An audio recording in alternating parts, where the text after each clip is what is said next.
안녕하세요. 저는 2021학년도 3월 학력평가 해설을 함께하는 김진희입니다. 일단 여러분 하루 종일 시험 보느라 정말 수고 많으셨다라는 얘기부터 하고 싶고요. 아침 8시부터 시작해서 오후 4시 넘어서까지 하루 종일 이렇게 시험을 보는 게 진짜 보통 일은 아닙니다. 특히나 우리 과학탐구 같은 경우에는 이제 마지막 4교시에 시험을 보기 때문에 앞에 1, 2, 3교시에서 충분히 지쳐 있고 그리고 또 집중력이 흐려져 있는 상태에서 시험을 보기 때문에 더 힘들게 느껴지는 것 같아요. 자, 그럼에도 불구하고 여러분 끝까지 자리를 지키고 시험을 본 모든 학생들 정말 수고 많으셨고 대단하다고 얘기하고 싶습니다. 자, 선생님하고 일단 우리 이번 시험이 어떤 의미를 갖는지 그리고 어떤 문항들이 어떻게 출제됐는지 총평부터 하고요. 같이 해설 강의로 바로 넘어가도록 하겠습니다. 자, 우리가 이번 3월 학평을 어떻게 받아들여야 되는가에 대해서 좀 얘기를 해보자면은 고등학교 2학년 과학탐구 영역, 특히나 이 3월 달에 보는 학력평가는 이 모의고사 점수 그 자체로만은 그렇게 의미가 있지는 않습니다. 왜냐면은 우리가 이제 시험 범위를 보자 하면은 통합과학에서 주로 많이 문제가 출제가 되죠. 그리고 본격적인 화학원 시험 범위는요, 1단원의 일부만 출제가 됩니다. 그래서 우리가 화학원을 제대로 공부를 하고 보는 시험이 아니기 때문에 여러분 너무 시험 성적 안 나왔다고 해서 걱정할 필요는 없고요. 그냥 앞으로 열심히 공부하면 되겠구나라고 생각을 하시면 됩니다. 자, 혹시 시험을 잘 본 친구들은 내가 화학원의 기초가 탄탄하구나. 우리 겨울방학 때 좀 화학원을 선행한 친구들은 내가 출제 경향에 잘 맞춰서 공부를 하고 있구나. 이렇게 받아들이시면 됩니다. 자, 그러면 3월 학평의 진짜 의미를 우리가 어떻게 이해를 해야 되냐면은요. 이제 우리가 앞으로 계속해서 모의고사를 보게 될 텐데 이 모의고사에서 화학원이 어떻게 출제가 되는지 그 경향을 파악하는 식으로 여러분이 받아들이셔야 돼요. 자, 1학년 때까지는 통합과학 시험을 봤었죠. 그래서 30분 동안 물화생지 문제가 골고루 섞여 있는 시험을 봤습니다. 근데 이 2학년서부터는 이제 본격적으로 수능과 비슷하게 물화생지를 나눠주고요. 그래서 우리가 30분 동안 제대로 된 화학원 문제 20문항을 풀어내야 됩니다. 그러면 시간을 어떻게 분배해야 되는지 그 관리를 잘 해야 되겠죠. 특히나 과학탐구 영역 같은 경우에는 뒷페이지로 갈수록 문항 번호가 뒤로 갈수록 문제 난이도가 굉장히 올라가거든요.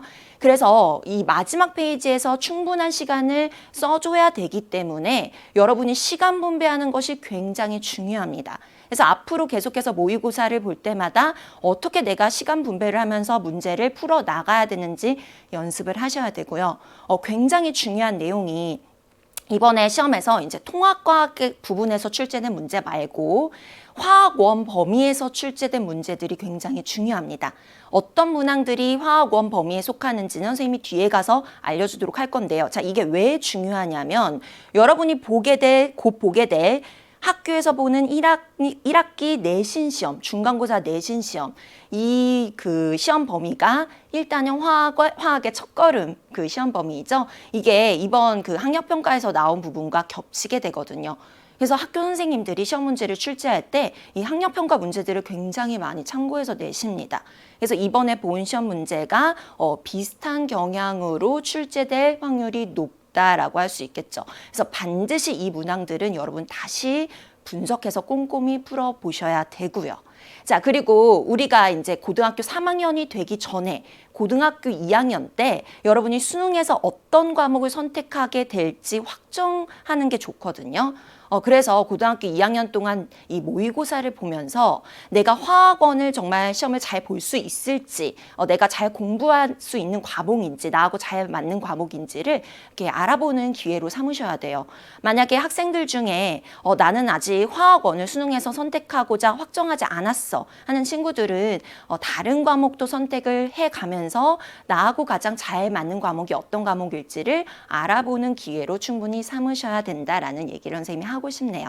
자, 그러면은 우리 3월 학평에서 어떤 문항들이 중요한 문항이고 어떻게 출제됐는지 좀 분석을 해볼게요. 일단 과탐에서는 자료 해석 문제가 굉장히 중요하죠. 여러분이 자료 분석하는 문제가 나오면 특히 좀 어렵다고 느끼기도 하고요.